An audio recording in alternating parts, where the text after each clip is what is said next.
Seguro que has oído hablar de La Llorona, esa leyenda que recorre cada rincón de Latinoamérica. Pero hay una parte de la historia, una versión mucho más oscura, que muy pocos se atreven a contar, porque en este relato, el lamento que se escucha en la noche no es el de una mujer, es el de algo que está aprendiendo a hacerlo. Todo comenzó en un pueblo perdido, uno de esos lugares abrazados por cerros y partidos en dos por un río tan viejo que la memoria de los hombres no alcanzaba a recordar su nacimiento. Lo único que sabían, la única regla sagrada, era que ese río no debía cruzarse de noche. Al principio, los habitantes empezaron a escuchar llantos, pero no eran los lamentos habituales. Algunos juraban que sonaban como una madre rota por el dolor, pero otros, los que prestaban más atención, decían que el llanto se cortaba de repente, de una forma extraña, como si a quien llorara se le olvidara cómo hacerlo. Y entonces, una noche, desapareció el primer niño. No hubo pistas, ni un rastro de lucha, ni un solo grito que rompiera el silencio. Lo único que encontraron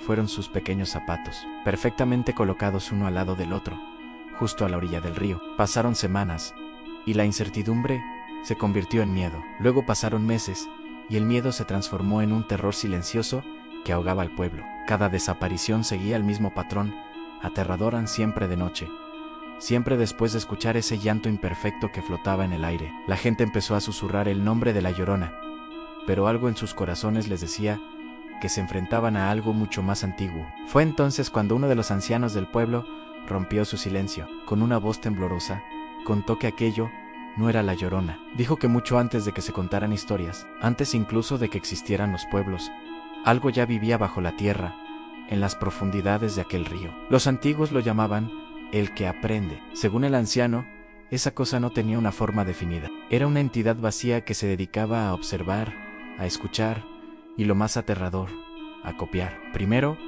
aprendió a imitar las voces que llevaba el viento, después, los llantos de pena, y luego, comenzó a copiar rostros. Hartos del miedo, un grupo de hombres valientes, o quizás simplemente desesperados, decidió vigilar el río. Se armaron con linternas, machetes y esa arrogancia tan humana de creer que se puede enfrentar a lo desconocido. Esperaron en la oscuridad, con el corazón latiendo al ritmo del río.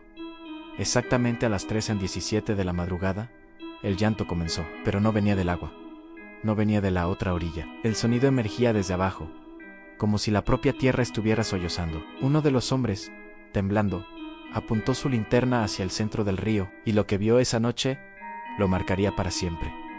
Aquello no era una mujer, era una cosa larga, retorcida, con brazos tan delgados que parecían ramas secas y una cabeza que aún no terminaba de formarse, como una escultura de pesadilla. Pero lo peor no era su cuerpo, era su rostro. Tenía rasgos humanos, sí, pero estaban mal puestos, desordenados, como si alguien hubiera intentado armar una cara humana sin tener la menor idea de cómo funciona una. Cuando el haz de luz tocó su piel pálida, esa cosa sonrió. Al día siguiente, del grupo de vigilantes, solo regresó uno. Caminaba despacio, con la mirada perdida.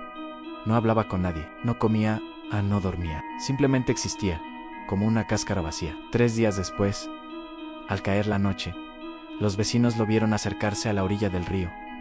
Se detuvo, miró el agua oscura y empezó a llorar. Pero no era un llanto normal. Era exactamente el mismo lamento que habían estado escuchando durante meses. El mismo tono, el mismo ritmo entrecortado. Y entonces, el pueblo entero comprendió la aterradora verdad. La cosa no solo imitaba, reemplazaba a antes de esa noche, en ese pequeño pueblo.